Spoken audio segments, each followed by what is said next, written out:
दर्शन से बिगड़ी बन जाए, जगह जगह पर बने हैं मंदिर,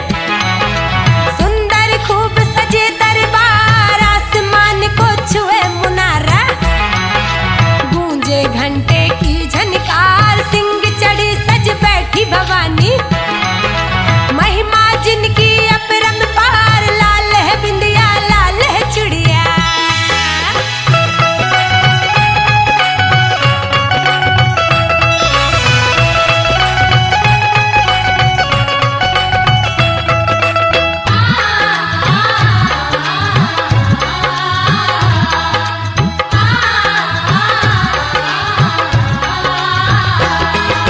लाल है बिंदिया लाल है चुड़िया, लाल चुनरिया गोटेदार, लाल ही पहने माणक मोती,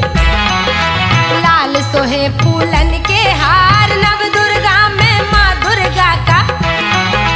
9 रूपों में पूजा जाए, पहला रूप है शैलपुत्री का,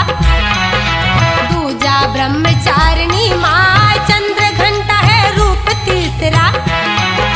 चौथा है कुसमांडा माँ, रूप 5वां स्कंद माता, छठवें दिन कात्यायनी माँ, काल रात्रि रूप 7वां, महागौरी है 8वीं माँ, सिद्धदात्री रूप है 9वां।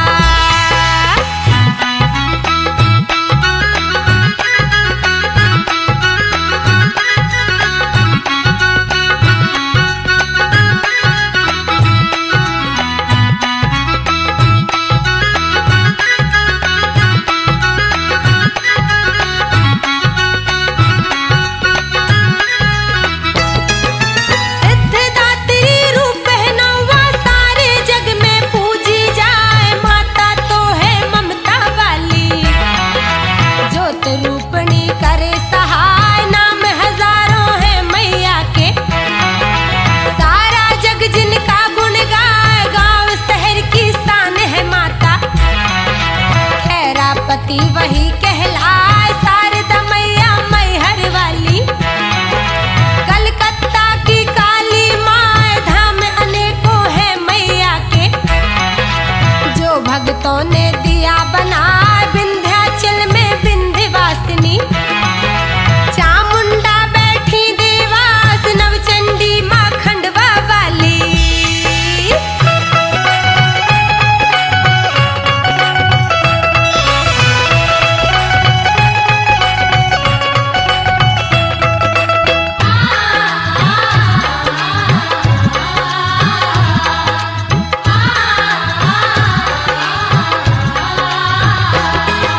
नवचंडी माँ खंडवा वाली, वन में है बंजारी माँ, हर सिद्धि उज्जैन विराजी,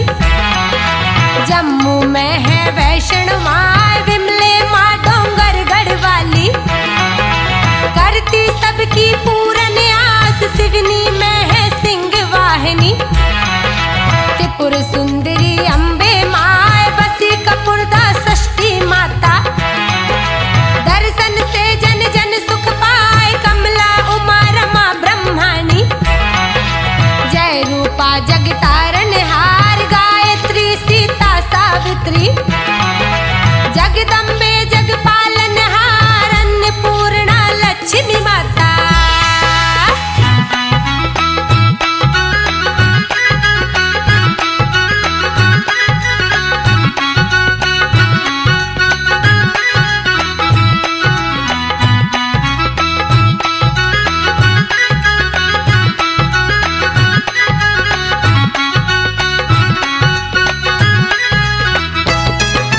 अन्नपूर्णा लक्ष्मी माता, चिंतपूर्णा लक्ष्मी माँ, माँ की महिमा बड़ी निराली,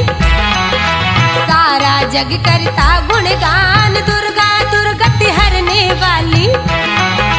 भक्तों का रखती है मान, जो भी आता शरण में माँ की, करता जो चरणों का ध्यान, दुख संकट पल में हर लेती, देती भक्तों को वरदान, बांझन को माँ बालक देती, सूनी गोद हरी हो जाए, कोड़ी को सुंदर काया दे, अंधे को दर्शन मिल जाए,